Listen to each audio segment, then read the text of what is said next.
Assalamualaikum warahmatullahi wabarakatuh. Halo semuanya, perkenalkan nama saya Aulia Putri Maulina dari kelas 11 MIPA 2. Di sini saya akan menjelaskan tentang teks ceramah. Nah, di dalam teks ceramah itu ada pengertiannya, ciri-ciri, struktur, lalu kaidah kebahasannya. Semoga dapat dimengerti dan semoga dapat mengambil hikmah dan manfaatnya. Sekian dari saya. Wassalamualaikum warahmatullahi wabarakatuh. Selamat menonton. Apa yang dimaksud dengan teks ceramah? Dalam kehidupan sehari-hari, pasti kita pernah melihat seseorang yang sedang berbicara di depan orang banyak. Misalnya saja, bagi para laki-laki yang beragama Islam, ketika melaksanakan ibadah sholat Jumat, akan mendengarkan khotbah Jumat. Ceramah dan khotbah sendiri sebenarnya hampir sama dengan sambutan. Ketiga termasuk dalam bagian dari pidato.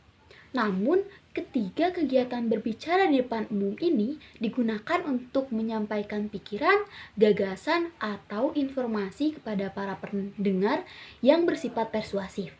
Oleh karena itu, perbedaan yang paling terlihat dari ketiga kegiatan ini adalah topik yang disampaikan memiliki ciri khasnya masing-masing termasuk ceramah.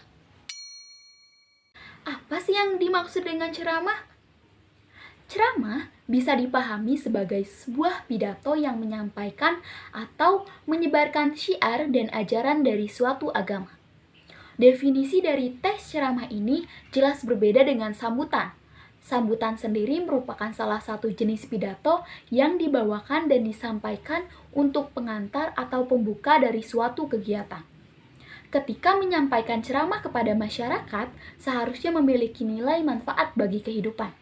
Ceramah menjadi salah satu alternatif untuk mengajak, membujuk, merangsang kesadaran dalam suatu sistem sosial masyarakat, sehingga masyarakat tetap teguh di jalan kebajikan. Adapun 4 ciri dari teks ceramah yang akan membuat kamu lebih mudah dalam membedakan teks pidato ceramah dengan teks pidato lainnya.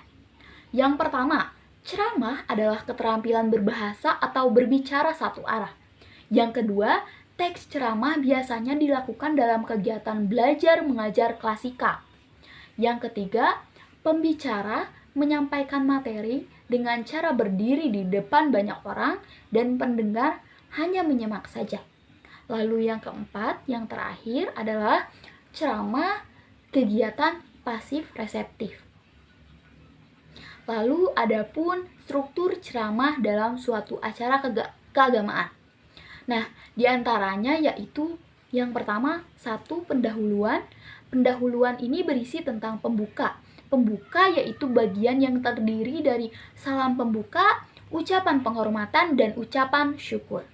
Lalu ada pengantar. Pengantar yaitu bagian yang mengandung paragraf pengantar. Pada bagian ini, penceramah akan mulai mengenalkan pendengar dengan topik yang dibahas. Untuk menjangkau banyak pendengar, pengantar biasanya memanfaatkan informasi atau berita yang faktual dan memiliki hubungan dengan topik dari teks ceramah. Lalu yang kedua ada isi ceramah. Isi ceramah berisi inti, yaitu bagian isi ceramah yang terdiri atas pemaparan dari penceramah, pandangan umum, hingga cara pengilustrasian materi yang disampaikan. Lalu ada gagasan, yaitu bagian yang terdiri dari ide besar penceramah yang akan disampaikan kepada pendengar. Ceramah yang baik adalah ceramah yang membahas satu gagasan besar dan kemudian dilakukan pengembangan menjadi beberapa subtopik tertentu. Lalu yang ketiga ada penutup. Penutup berisi kesimpulan dari suatu pembahasan, lalu ada ucapan permintaan maaf dan salam penutup. Nah, ceramah atau khotbah merupakan acara yang sudah sering dilakukan secara berulang. Maka, kaidah kebahasaan yang digunakan pun lebih sederhana. Nah, yang pertama, banyak memakai kata ganti orang pertama atau tunggal dan kata ganti orang kedua jamak sebagai sapaan. Lalu yang kedua banyak memakai kata teknis atau istilah tertentu yang berkenaan dengan topik yang disampaikan kepada pendengar. Yang ketiga, banyak memakai kata yang menunjukkan hubungan argumentasi atau antara sebab dan akibat, misalnya seperti sebab, karena, oleh karena itu. Lalu yang keempat, banyak memakai kata yang menunjukkan adanya hubungan temporal atau perbandingan, misalnya seperti namun, sebaliknya, kemudian. Lalu yang kelima, banyak memakai kata kerja mental seperti diharapkan, memprihatinkan, memperkirakan, mengagumkan, menduga, berpendapat, berasumsi, menyimpulkan, dan lain sebagainya. Lalu yang keenam, ada banyak memakai kata persuasif, misalnya seperti hendaklah, sebaiknya, diharapkan, perlu, harus, dan lain sebagainya.